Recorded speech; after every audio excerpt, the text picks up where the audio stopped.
Morning guys, it's the day of the match. Now there's 5,000 of us up there today, and as we know, especially with the defeat midweek at Barcelona, this is the only competition now that we can win as far as this season's concerned. And you have to say, as far as the season's concerned, it's not been a disaster. It's certainly not been, as a lot of people painting it, in the same way as the collapse after winning the title a few seasons back.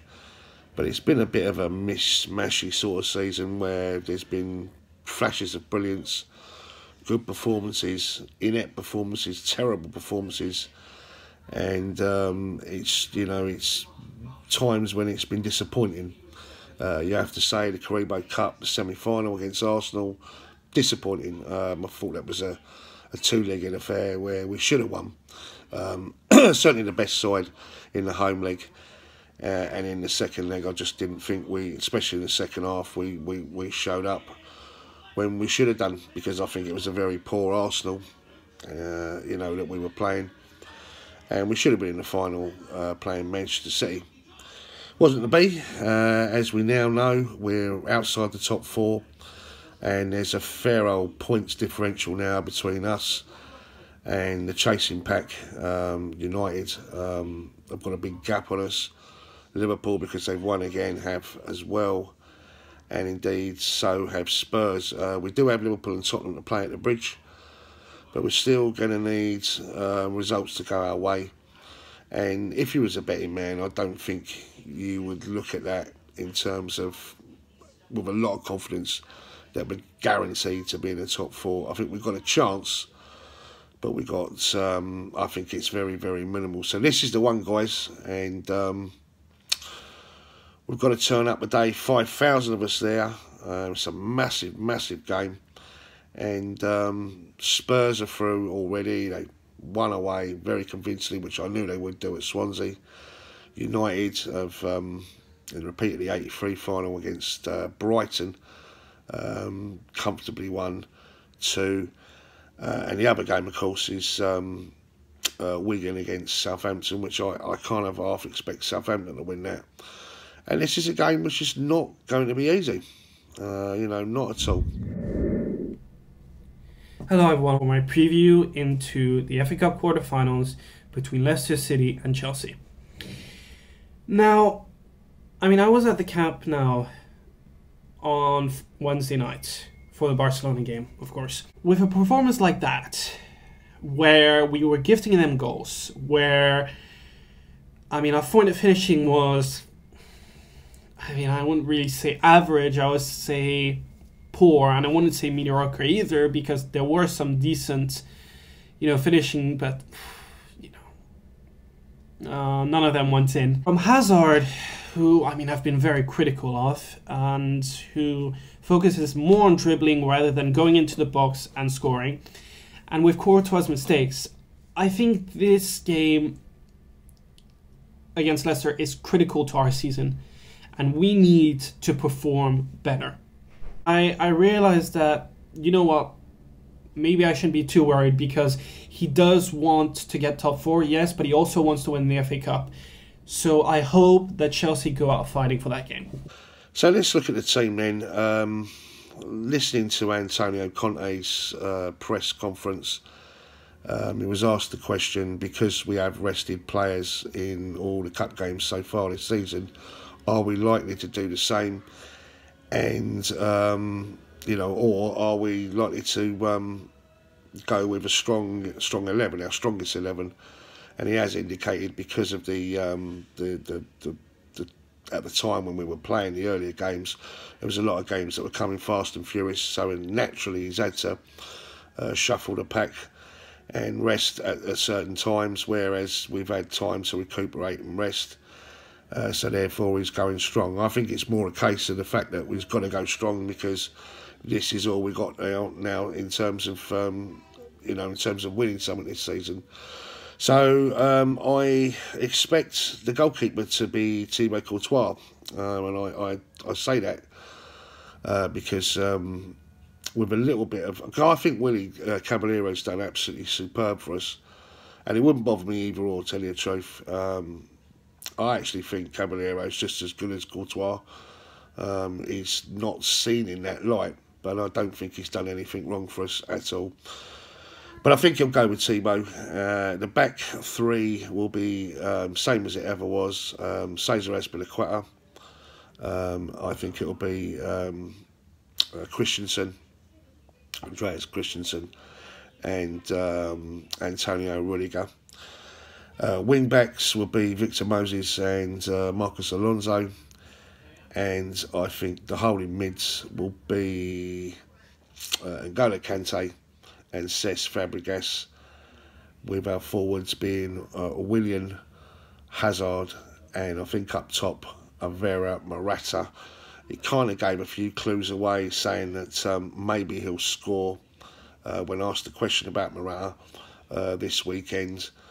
I'm not saying it's a given fact that he's likely to start, but I think he will. And by all intents and purposes, he's been looking sharp in training, putting the ball in the back of the net, and that's certainly what we need to do.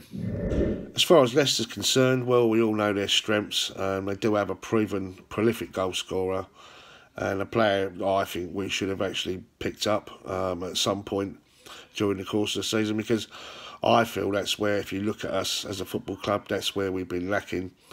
We need a prolific goal scorer, a striker that can score regular 20-30 goals a season. And, you know, we've certainly missed having a Didier and also a midfield player like Frank Lampard that used to regularly get 20-odd goals a season. And I think that's the difference this season. I think we've created lots of chances. I don't think there's any two ways about that factor. In fact, I don't think there's an issue there. We're creating plenty. We're just not putting the ball in the back of the net, and we're not getting that little bit of lady luck where it's hitting the post and stuff like that. But, you know, you've got to make your own luck in this world, and that's why, you know, proven goal scorers cost so much. No matter where they play, when they play, they put the ball in the back of the net. And certainly losing Diego Costa, his physical strength and all the attributes that he had playing for us this season, I think that's been an absolute massive miss.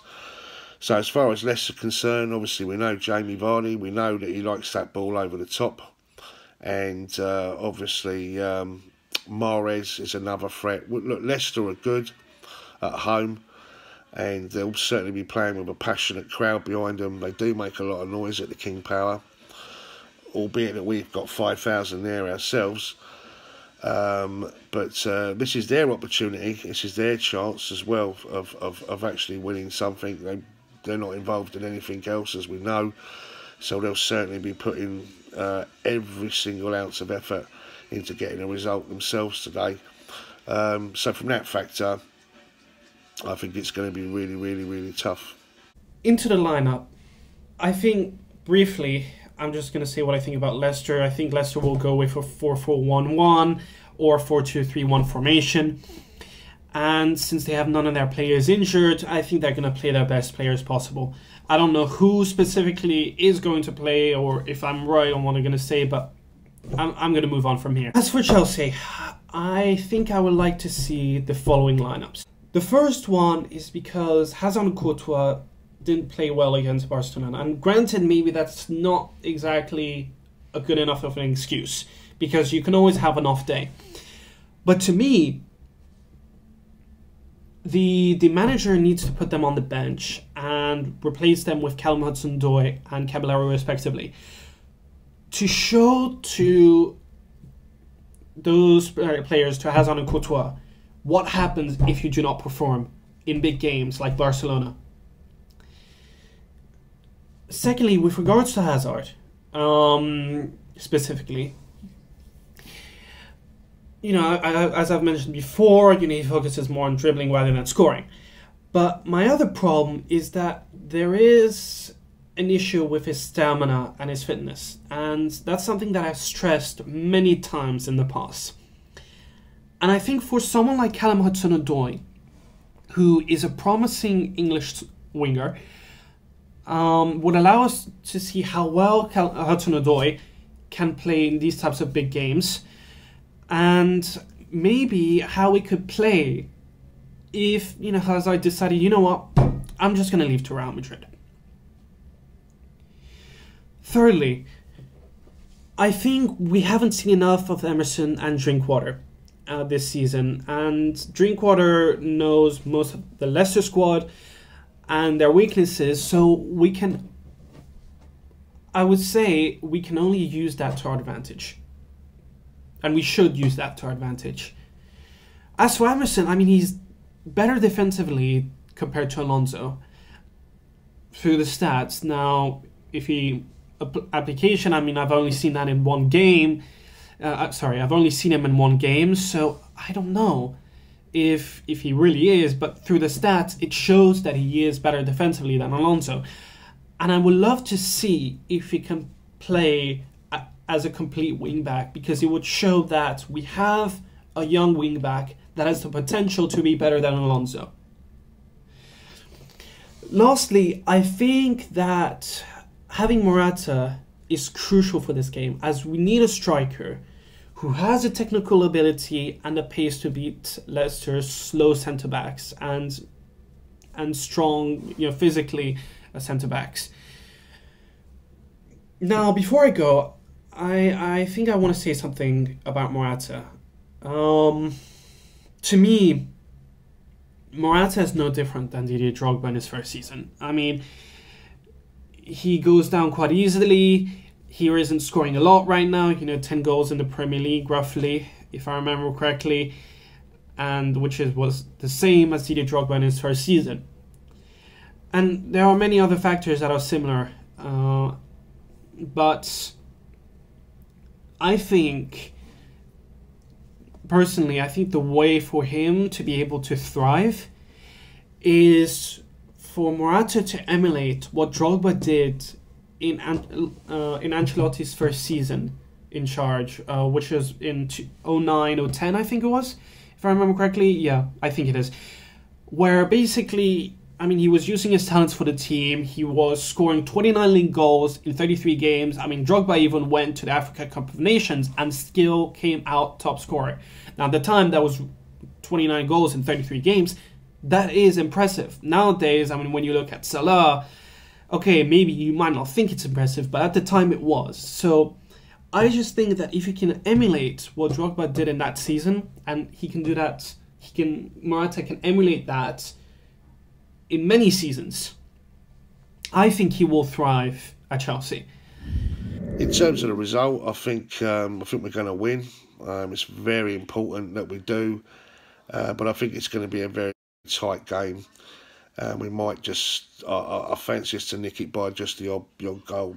I'm going for a 2-1 victory, and for us to be in the semi-final and go to Wembley. Who we play, of course, well, I've got my own feelings on that one. I think there might be a few hot balls about, and I just have this sneaky feeling that we'll end up playing Tottenham again in the semi-final. The Tottenham Man United semi would be fantastic if we get through, because I'd fancy us, and I fancy us against all of them, but let's be honest, I could do with a little bit of lady luck the way the draws have gone this season for us.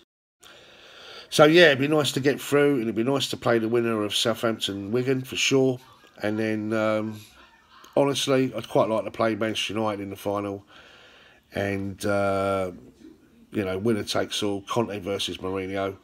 And if we are to lose Conte, it'd be a nice way for him to bow out, and a nice way to finish the season, giving it to Jose. Alright, that's it from me.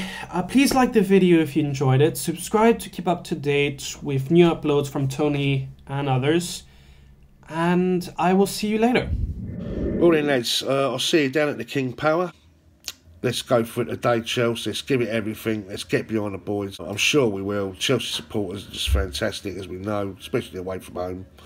And with all the disappointment and all the ramifications of the stuff off the field, Barcelona in midweek, it'd be really nice to finish this week off with some happiness and some real positive news. Hi, it's Colin Pates here, ex-Chelsea 400 games. Don't forget to subscribe to Chelsea SW6.